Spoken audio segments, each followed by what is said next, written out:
चाय चाय चाय चाय आज के ज़माने में कौनो नशा से कम ना रह गया है।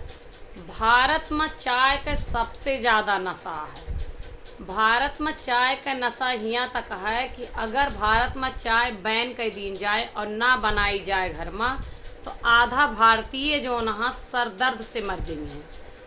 चाय के तो ई आलम है बनवावे के। अगर गर्मी पड़ती है तो कहीं है सब जहर का जहर मारत है, गर्मी का गर्मी से ख़त्म करा चाय बनावा। बरसात होती है चाय बनाओ, करे साथे गरम पकौड़ा भी बनावा। चाय का ई आलम है। सर्दी पड़ती है भाई हर एक घंटा पर चाय पियाओ, इतना जाड़ा है कुछ अंदर से गर्मी महसूस हो तब जाड़ा कटे।